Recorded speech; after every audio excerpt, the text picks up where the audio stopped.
یہ کہتا ہے کہ تیرے پروردگار کی قسم یہ مسلمان نہیں ہو سکتے، مومن نہیں ہو سکتے حتیٰ یحکموک کا، یہ آپ کو حکم بنائے اس میں فیما شجرہ بینہم۔ اب جو فیصلہ ہے اس فیصلے کے لیے دل میں تنگی بھی محسوس نہیں کرنی، اور وَيُسَلِّمُوا تسلیما، اس کے سامنے سر تسلیم خم کر دینا ہے۔ یہ قرآن ہے یا کوئی اور چیز پڑھ رہا ہوں؟ قرآن مجید ہے نا۔ تو ہمارے ائمہ فقہ جب بیان کرتے ہیں نا کہ اگر تمہارے سامنے حضور کا فیصلہ آ جائے تو ہماری رائے کو دیوار پر دے مارو، بالکل درست کہتے ہیں، یہی حکم دیا گیا ہے وَيُسَلِّمُوا تسلیما۔ موضوع کو آگے بڑھا کر آج ہم بہت ہی اہمیت کی حامل گفتگو کا آغاز آپ سے کرنے جا رہے ہیں، اور میں ہمیشہ کی طرح چاہوں گا کہ ٹھنڈے دل و دماغ سے جس طرح آپ طالب علموں کا ہاتھ پکڑ کے ان کو سمجھاتے ہیں کہ بات ہے کیا، سمجھنے کی کوشش کریں۔ ایک اشکال ہے، ایک ابہام ہے جو بظاہر علماء کے دائروں میں پیدا ہوتا ہے۔ آپ نے حدیث کی اس حیثیت کو واضح کرنے کے بعد چند جملے لکھے ہیں، وہ جملے لوگوں کو سمجھ میں نہیں آتے۔ جملے یہ ہیں کہ اس دائرے کے اندر البتہ اس کی یعنی حدیث کی حجت ہر اس شخص پر قائم ہو جاتی ہے جو اس کی صحت پر مطمئن ہو جانے کے بعد رسول اللہ صلی اللہ علیہ وسلم کی قول و فعل یا تقریر و تصویب کی حیثیت سے اسے قبول کر لیتا ہے۔ اس سے انحراف پھر اس کے لیے جائز نہیں رہتا، بلکہ ضروری ہو جاتا ہے کہ آپ کا کوئی حکم یا فیصلہ اگر اس میں بیان کیا گیا ہے تو اس کے سامنے سر تسلیم خم کر دے۔ سوال آج کی نشست میں یہ ہے، ذمہ داری رسول اللہ پہ نہیں ہے، آپ نے بتا دیا، عنایت ہے آپ کی، لیکن دوسری طرف اتنا بڑا دعویٰ اور میرے ایمان کی بنیاد قرار دیا جا رہا ہے کہ مجھ تک بات پہنچے گی تو ماننا ضروری ہے۔ کیوں ضروری ہے؟ اس وقت تک جو کچھ ہم نے عرض کیا ہے اس کا ایک مختصر خلاصہ کر لیجیے۔ عام طور پر لوگ پیچھے کی پوری بات نہیں سن رہے ہوتے تو بعض جملوں سے غلط فہمی مبتلا ہو جاتے ہیں۔ یعنی بیان یہ کیا گیا ہے کہ اللہ تعالیٰ نے جب یہ دین ہمیں دیا ہے اس کی بنا تو الہام فطرت پر ہے، لیکن پھر اللہ تعالیٰ نے یہ عنایت فرمائی کہ اپنے پیغمبروں کے ذریعے سے اس دین کی تمام تفصیلات بھی واضح کر دیں۔ یہ بات بھی ہم کئی مرتبہ بیان کر چکے ہیں کہ یہ تفصیلات دو صورتوں میں ہیں۔ ایک ایمان و اخلاق کے مباحث جن کو قرآن اپنی اصطلاح میں الحکمہ کہتا ہے، دوسرے شریعت۔ یہ سب پیغمبروں کی وساطت سے ملا ہے۔ پیغمبروں کا یہ سلسلہ آدم علیہ السلام سے شروع ہوا، محمد الرسول اللہ صلی اللہ علیہ وسلم اس سلسلے کے آخری پیغمبر ہیں۔ چنانچہ اب دین کا تنہا ماخذ رسالت مآب صلی اللہ علیہ وسلم محمد الرسول اللہ صلی اللہ علیہ وسلم کی ذات والا صفات ہے۔ یعنی وہ چیز جس کو آپ دین کہیں گے اس کے لیے آپ کو استدلال آپ ہی کی ذات سے کرنا ہوگا۔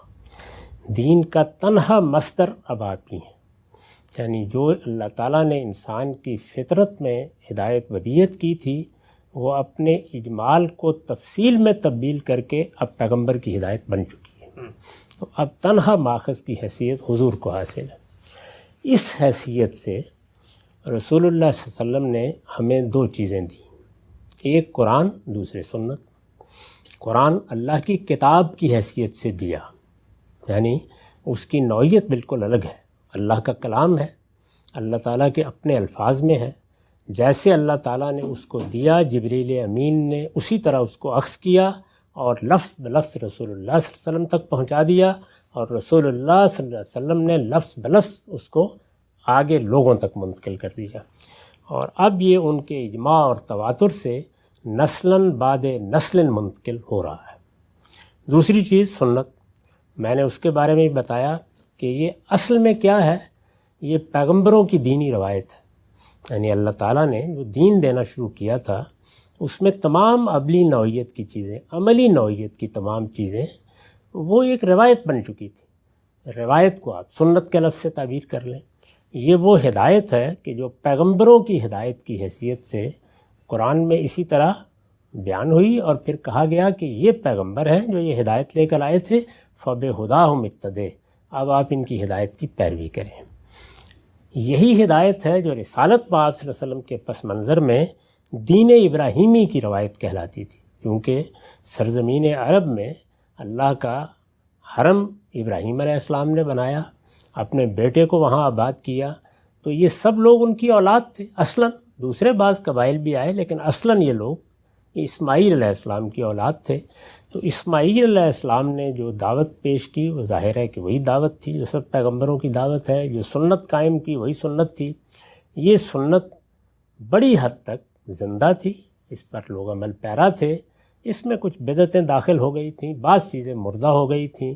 رسالت میں آپ صلی اللہ علیہ وسلم نے اس کی تجدید کی، اس کی ترمیم و اصلاح کی اور اسے آگے جاری کر دیا.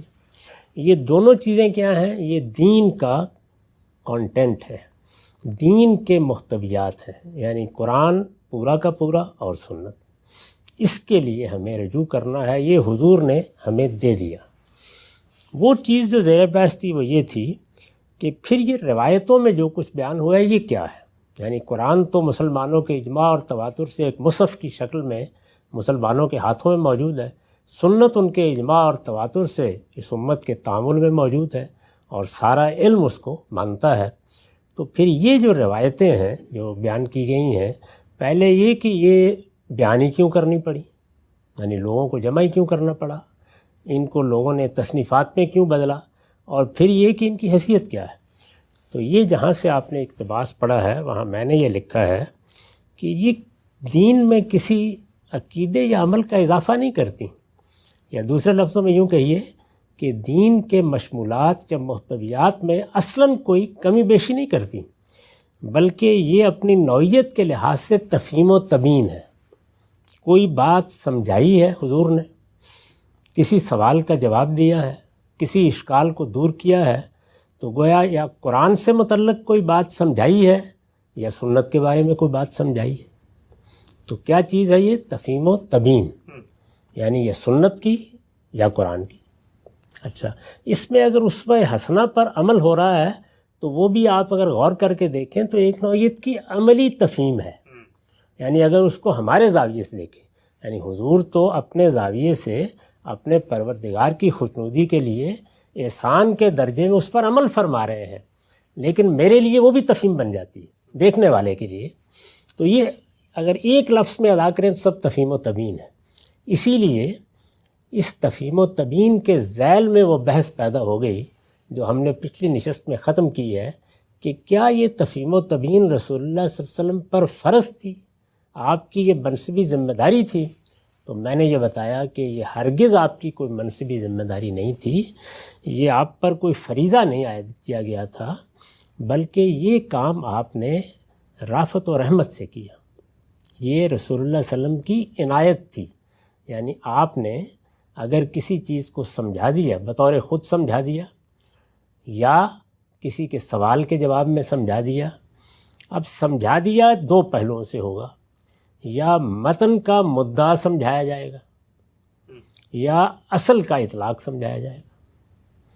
متن کے مدعا کو جب سمجھاتے ہیں آپ تو شرح پیدا ہوتی ہے، اور جب اصل کا اطلاق سمجھاتے ہیں تو فرع پیدا ہوتی ہے. ایک سے ہمارے وہ علوم پیدا ہوتے ہیں جن میں تفسیر کا علم ہے مثال کے طور پر، اور دوسرے سے وہ علوم پیدا ہوتے ہیں جن کو مثلاً آپ فقہ کہتے ہیں. تو یہ ساری تفہیم و تبیین بھی اگر آپ دیکھیں تو یا شرح ہوگی یا فرع ہوگی، جو کچھ بھی آپ بیان فرمائیں گے. یہ جو شرح اور فرع ہے اس کی ضرورت کیوں پیش آتی ہے؟ غور کر کے دیکھیے نا، یعنی کیوں ضرورت پیش آتی ہے؟ قرآن مجید ایک واضح کتاب ہے، سنت آپ نے جاری کر دی، کیوں ضرورت پیش آتی ہے؟ اس لیے کہ جب کسی واضح سے واضح کتاب کو یا واضح سے واضح عمل کو بھی آپ انسانوں سے متعلق کرتے ہیں تو انسان کے ساتھ دو بیماریاں لگی ہوئی ہیں اور پیدائشی، جب تک انسان رہے. ہماری ساری جد و جہد دنیا میں اصل میں ان دو بیماریوں سے لڑنے میں ہوتی ہے. ایک قلت علم، دوسری قلت تدبر. یعنی بات تو بالکل واضح تھی لیکن ہم اپنا علم اس کے مطابق نہیں لاتے، اور بجائے اس کے کہ اپنا علم بڑھا کے چیز کو سمجھیں، جس جگہ کھڑے ہوتے ہیں وہیں حکم لگانا شروع کر دیتے ہیں. اچھا، اسی طرح علم تو ہے، سیکھا بھی ہے، اپنا علم اس جگہ پہنچایا بھی ہے. یہ جو ہم درس نظامی میں بہت سے علوم عالیہ پڑھتے ہیں، کس لیے پڑھتے ہیں؟ یعنی اپنے آپ کو اس سطح پر لانے کے لیے جہاں ہم اللہ کی کتاب کو سمجھ سکیں، علمی سطح پر سمجھ سکیں. تو یہ ساری تیاری بھی کی ہے، اپنی طرف سے علم میں کوئی کمی نہیں کی، لیکن انسان کے اندر ایک غفلت شعاری ہے، ایک طرح کا تکاسل ہے، چنانچہ کیا ہوتا ہے، قلت تدبر پیدا ہو جاتی ہے، غور نہیں کیا، کنسنٹریٹ نہیں کرتا. غور نہ کرنے میں بعض اصولی منہاج بھی اثر انداز ہو جاتے ہیں. یعنی اگر تکاسل اور تغافل نہیں بھی ہے تو یہ چیز بھی اثر انداز ہو جاتی ہے. اس کی طرف میں نے بار بار توجہ دلائی اس ساری بحث میں کہ لفظ کا استقصاء کرنے میں غلطی ہو گئی. ایک معنی کی طرف آپ کی نگاہ تھی، لفظ 2-4 اور معنی میں بھی بولا جاتا تھا، دیکھا ہی نہیں. جملے کی تالیف کے بارے میں غور نہیں کیا کہ اس کے اندر کیا ندرت تھی جو تجرید کا عمل کر رہی تھی، سیاق و سباق کو نظر انداز کر دیا. تو یہ ساری چیزیں جو ہیں ان کو آپ قلت تدبری کے ذیل میں رکھ سکتے ہیں. تو یہ بیماریاں انسان کو لگی ہوئی ہیں. یہ دیکھیے کہ اس کا نتیجہ کیا نکلتا ہے. یعنی جب میں کسی واضح سے واضح چیز کے بارے میں قلت علم کی بنیاد پر یا قلت تدبر کی بنیاد پر کوئی چیز پیدا کرتا ہوں تو کوئی رائے قائم کروں گا نا، یا کسی متن کی شرح میں قائم کروں گا یا کسی اصل کی فرع میں یا اس کے اطلاق میں قائم کروں گا. یہ جیسے ہی میں قائم کروں گا تو اس کے مقابل میں کیا چیز آئے گی، کوئی دوسرا آدمی جس نے قلت علم کا بھی علاج کیا ہوا اور قلت تدبر کا بھی، فوری طور پر مجھ سے اختلاف کرے گا. ایسا ہی ہونا چاہیے نا. تو اس کا مطلب یہ ہے کہ تفہیم اور تبیین ہو ہی نہیں سکتی، اس کی ضرورت ہی نہیں پیش آتی جب تک ہم کسی متن یا کسی اصل کو محل اختلاف نہیں بنا لیتے. یعنی محل اختلاف وہ نہیں ہوتی، ہم اپنی ان کمزوریوں کی وجہ سے اس کو محل اختلاف بنا لیتے ہیں.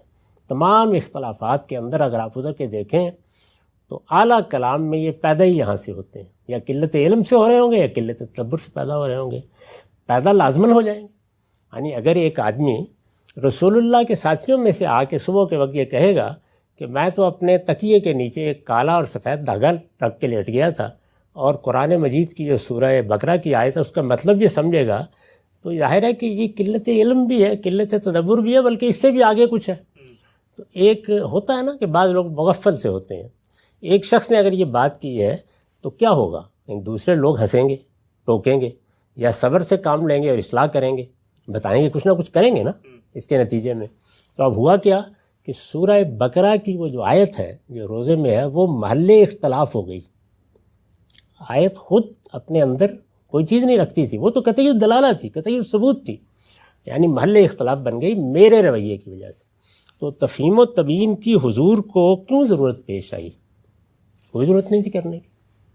اسی لیے پیش آئی کہ کوئی چیز یا محل اختلاف ہو گئی ہے، کوئی سوال لے کے آ گیا ہے، کسی نے کوئی غلط تشریح کر دی ہے، اور یا امکان ہے اس بات کا کہ محل اختلاف ہو جائے گی. ایک بابصیرت صاحب علم ہستی یہ محسوس کرتی ہے، جیسے ہم شاگردوں کے بارے میں دیکھتے ہیں. تو پہلے اس بنیادی بات کو سمجھ لیجیے. یہ محل اختلاف کو اگر میں قرآن کی تعبیر میں بیان کروں تو یہ کیا ہے، یہ فی ما شجر بیننا ہے. یعنی معاملہ اب ہمارے درمیان، قرآن کے الفاظ ہیں فی ما شجر بینہم، یہ ہمارے درمیان محل اختلاف بن گیا. یعنی جب ہم کسی عالم کی طرف بھی رجوع کرتے ہیں، شرع کے لیے کریں، فرع کے لیے، اطلاق کے لیے کریں، اس لیے کرتے ہیں، مان رہے ہوتے ہیں دونوں اس کو. تو یہ کیوں کرتے ہیں؟ اسی لیے کرتے ہیں کہ محل اختلاف ہو گیا معاملہ. تو یہ فی ما شجرہ بینانہ ہو گیا.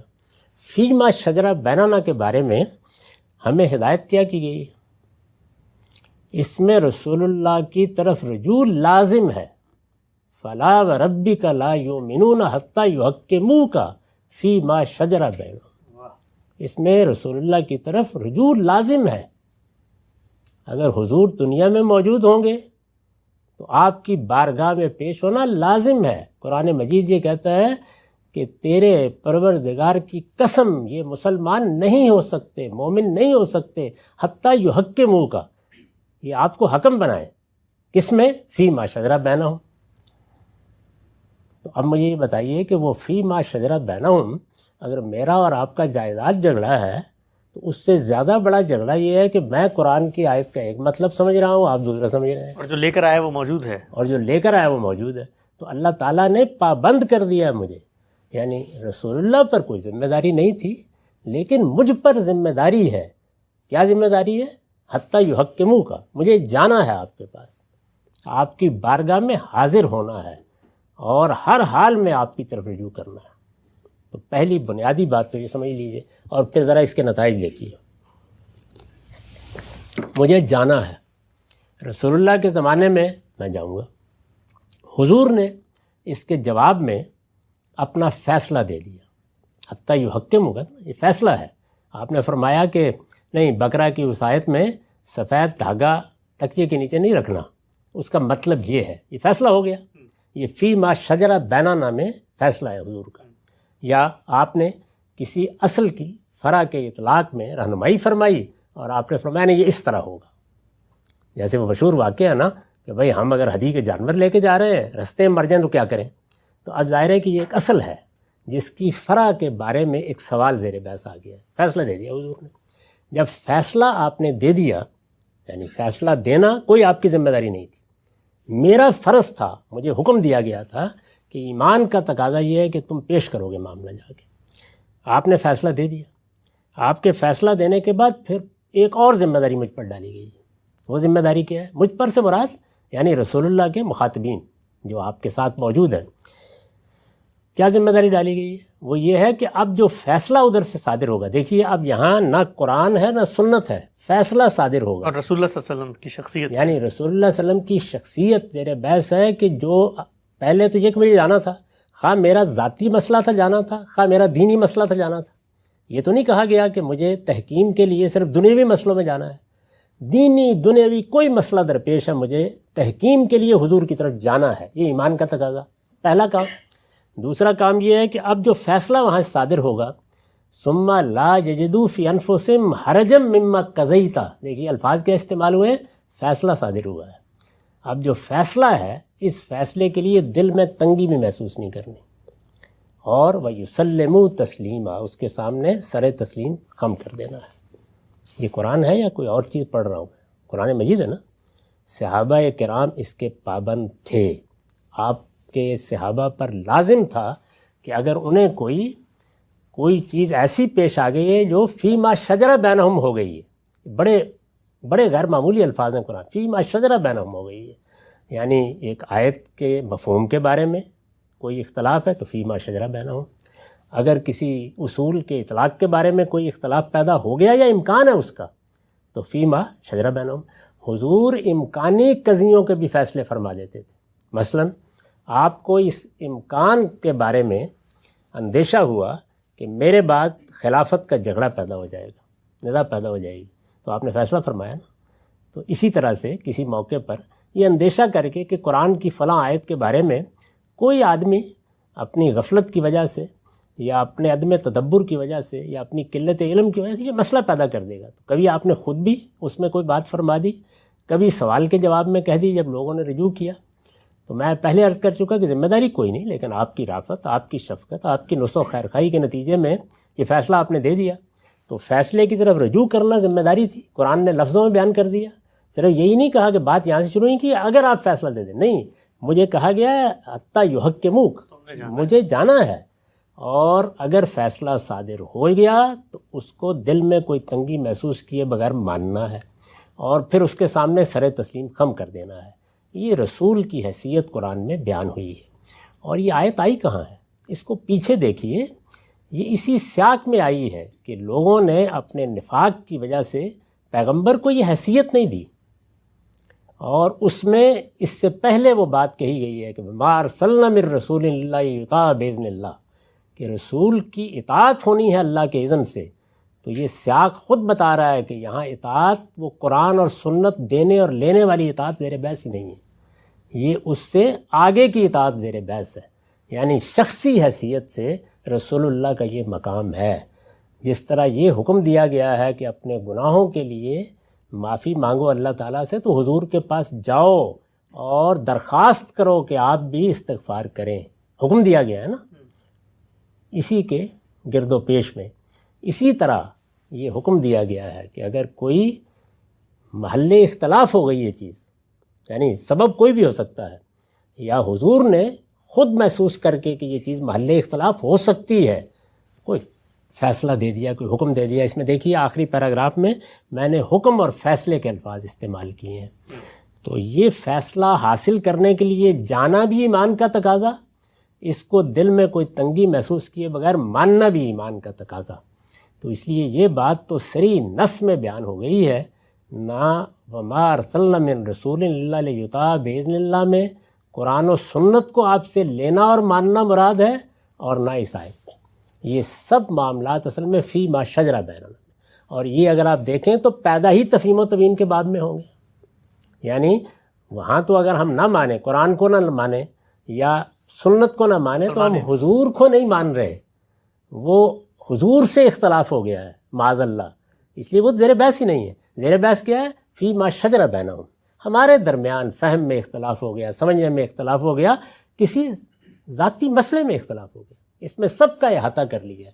ہر طرح کے معاملے میں رسول اللہ موجود ہوں گے تو آپ کی طرف رجوع کیا جائے گا۔ اب آپ یہ دیکھیے کہ یہ جب رجوع کیا گیا یا کسی چیز کو محل اختلاف قرار دے کر حضور نے کوئی فیصلہ فرما دیا، کوئی حکم دے دیا، تو کیا حکم تھا؟ یعنی جانا بھی ضروری تھا، ماننا بھی ضروری تھا۔ مجھے یا آپ کو بعد کے زمانوں میں اطلاع ملی کہ ایسا ایک حکم اور فیصلہ کسی محل اختلاف میں دیا گیا تھا، اس کے بارے میں میرا رویہ کیا ہونا چاہیے؟ وہی جو رسول اللہ کی موجودگی میں، جو رسول اللہ کی موجودگی میں، اس لیے کہ میرے لیے وہ اللہ کے رسول ہیں۔ مجھے اطلاع مل گئی کہ حضور کا فیصلہ، تو اب حضور موجود ہے تو آپ کے پاس جانا لازم، حضور کے فیصلے کی اطلاع مل جائے تو اسے پانا لازم۔ تو مسلمان امت نے بالکل درست رویہ اختیار کیا، یعنی جب صحابہ کسی چیز کو روایت کر دیں گے تو اب اس کے بعد اس کو جانا ہے، اس کو دیکھنا ہے، اس کو تلاش کرنا ہے۔